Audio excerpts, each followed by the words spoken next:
Hi guys, welcome back to my live stream. We're gonna do a quick one today. So I guess this is just kind of like an update, more of like a personal update too, just to talk about everything that's happened from July when I left from LA to China on my vacation to now August.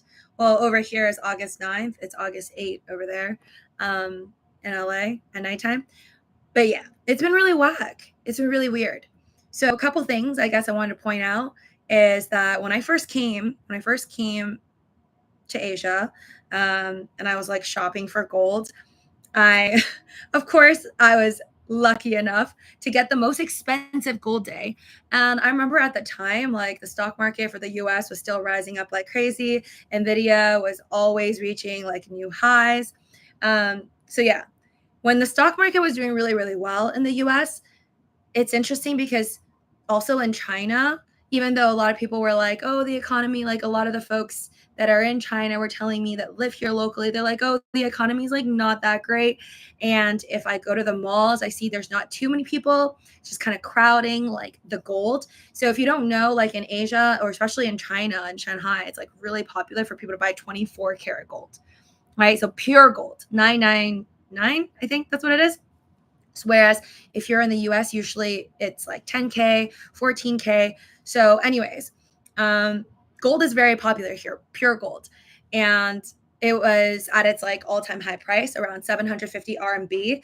If you want to know the ratio between USD and RMB, which is what they use here, is like 1 USD when I came for 7.25 RMB. So it was actually a really good rate because I think a few years ago it was like 1 to 6. So the rate is really good. And I was really happy about that because obviously going shopping, I swipe my credit card and I check it later and I buy something that's like 70 RMB. That's like less than $10 USD. So everything was good. And I realized like, okay, when the stock market was doing really, really well in the US, gold prices were at its literal all-time high. At least the day that I chose to like go shopping for gold jewelry, it was at the all-time high of like 750 RMB. I believe it's per I think it's per gram is how they do it here, not an ounce. That's like more Americanized. But yeah, so it was like 750 by their calculations. And today, now that everything's crashed recently, gold prices have dropped from around 750. I'm talking about because they have different pricing for when you buy jewelry versus when you just buy like a bar, which they also sell at these gold stores slash jewelry stores. But yeah, I'm talking about the jewelry prices. So it might be different if you just buy like actual gold, which is slightly cheaper. I think it's like 600 RMB something is what they told me, even when it was at the all-time high of like 750 RMB. So yesterday I actually went to a gold shop and asked, and it's 715. So from the point in time when I bought it, when the store clerks were like, "Oh, it's the most expensive today," and I was like, "Yeah, whatever. Maybe it'll get more expensive." It was 750, and then now it's 715. And then if you look at the stock market, obviously the US stock market went from all-time highs on Apple and Nvidia to now Apple recently hit like under $200, which is amazing because I did buy Apple put, and I thought that I was losing money on it for like more than a month. I was down like I think $2,000 to $3,000, and then obviously after this amazing crash that nobody expected, I was able to get out of that position in the green, um, which just goes to show like you never really know. But it is, I obviously looking back, I'm like, man, I wish I held on to more puts because I was just buying like puts on Nvidia, puts on Apple, simply based off the logic that I was like, everything seems too happy, too good. Hi there, Steven. Everything seems too happy, too good. Not my like button though. I appreciate it. For those of you guys that have not, smash that like button to do so. And then also make sure you're subscribed if you're not already. Also, check out my Robinhood link and all the other links that I use. All the links that are in my description below, by the way, are all of the apps that I personally use. So if you want to check them out, highly, highly recommend. And that way I can gain some type of referral thing from it. I think it's free stocks for Robinhood I'll get, or free. I think they're just doing fractional shares now if you get it. So good luck to you if you use any of my links, and thank you for supporting me. Hi there, goals, welcome. So yeah, I think that was surprising. Like, and when you're buying puts, it's also it's also scary because when I bought it, it just kept going up. So again, never financial advice on my channel, entertainment purposes only. I'm just relaying to you guys like my experiences, and this is also like for my personal like notes in the future because I'm learning as I go. And even though I feel like I do kind of larger trades than people who have been trading for a long time and probably know a lot more about options than I do, I know that every single time I'm trading, I'm like still learning, and there's just so many different ways to go about it that I'm trying to pair like different styles of trading with each other. I'm trying to create like my own little thing. So I'm still learning as I go, but I'm glad. I'm glad that there are more options than just what I used to think, which is just you just buy stocks and it just goes up. And then when it doesn't go up, it just sucks for everyone because clearly that's just not the case. But a lot of people don't know that. And a lot of folks with a lot more money than me, some of my parents' friends, I find it sad that like I know there's a lot of folks who I don't know if maybe it's just like the language barrier and they're just not good at like understanding how options works, or it's just confusing to them because even for me I have to like do a triple quadruple check just to see like, okay, am I actually making the right move? So there are a lot of folks that I know about that have tons of money and they're just buying for the market to go up, and then moments like this you're just going to get wrecked because nobody really can predict that you're going to get a huge drop. And if you bought Apple at the top, which clearly some people did, now you're getting like feeling like you're getting sliced and diced. And then on crypto, it's sad. Crypto is very, very bad. Am I surprised? No, because if you watch my videos, and we talked about this, I'm like, if you looked at the trajectory of like what happened to Ethereum back in 2020, right before, oh, actually, no, in 2021, before November of 2021, when Ethereum and Bitcoin all hit their all-time highs, Ethereum, like especially Ethereum, but a lot of other cryptocurrencies did the same thing, just went on this crazy roller coaster ride where it was like a massive drop in the beginning, a slightly tilt up, and then by the summertime, it dropped like crazy again. So I kind of had a feeling, and I told you guys, hence why I sold my Ethereum. It's still not even at the price of when I sold it, so I'm glad about that. And I have sold some Doge. I still have Dogecoin, but I'm very glad that I sold it and did not have to watch it drop down to like 9 cents. Recently, I looked and it was like closer to 10 cents. Hopefully, it's like still floating around there now. But yeah, I really wasn't feeling that confident in crypto for the summertime, anyways. But I wouldn't be shocked if everything moves up a lot higher than even like 20 something cents, for example, for Dogecoin back in March, which was beautiful. And if I could go back in time, I would have sold at that point in time. But anyways, what's done is done and you just move on. But I feel like, so for in terms of crypto, I still am hopeful for the winter time, but you can't really rely on old information, right? Like the old does not necessarily dictate the new, even though we try to like spot patterns. And that's why I didn't really feel that confident about crypto for the summertime.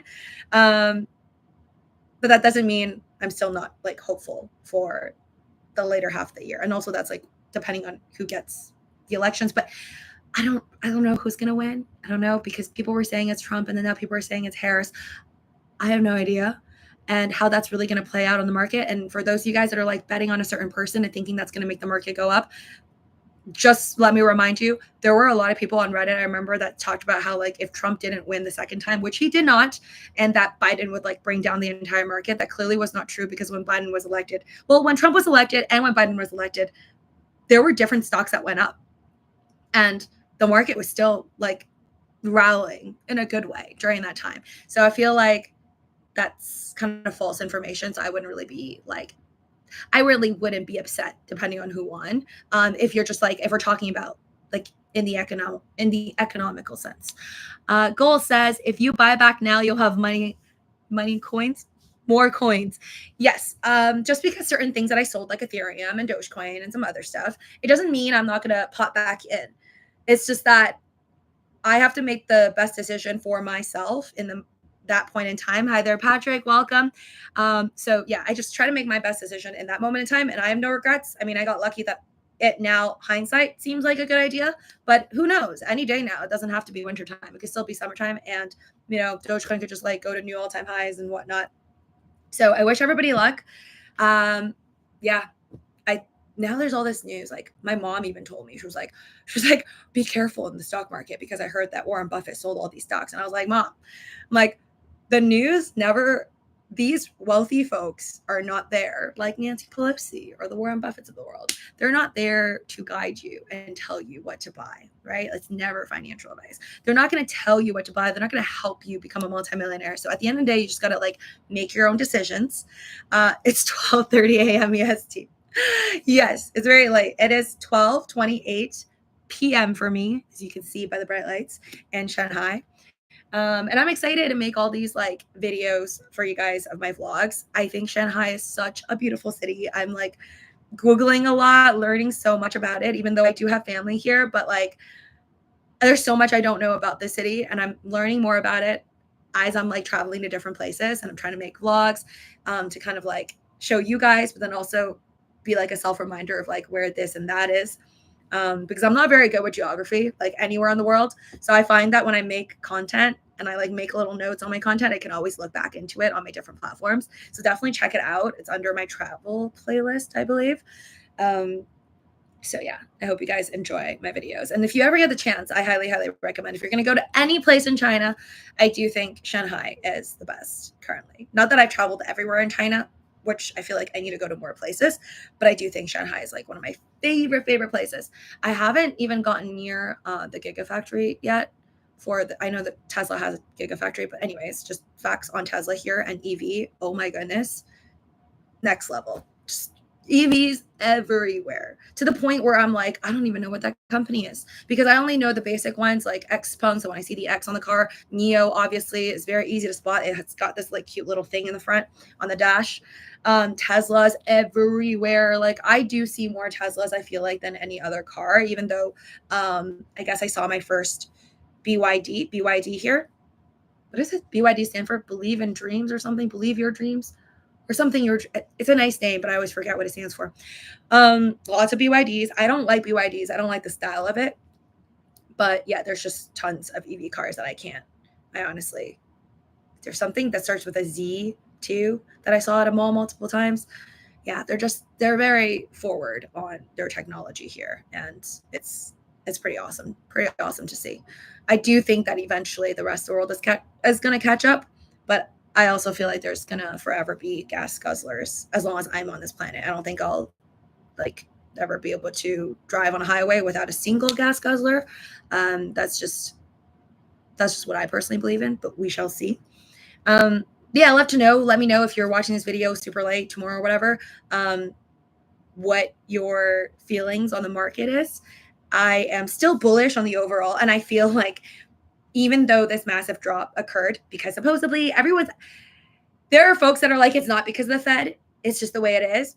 And then there are a bunch of people, obviously, that are like, okay, it's because the Fed did not cut rates in time, and now it's too late. I don't think there's such a thing as too late, because there's such a thing as emergency rate cuts, which the Fed has done multiple times in the past.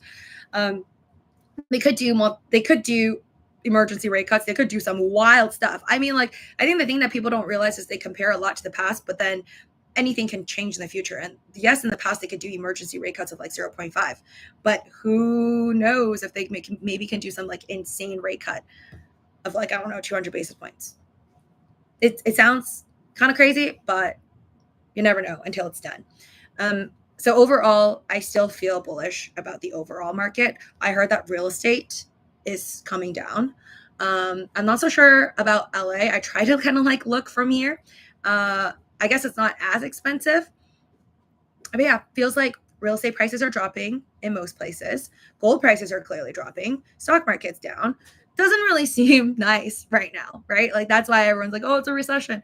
But I do feel like it is still possible to do a massive bounce up depending on how the Fed treats everything. And that day with the crazy drop, supposedly it's like Japan also freaked out, and then Japan sold off. But then they were saying that a lot of retail sold off, but then a lot of institutions bought in. I wouldn't be buying right now. Honestly, I'd love to see like Tesla, honestly, if it gets even lower to like the 150 range, I think that's when I would pull the trigger.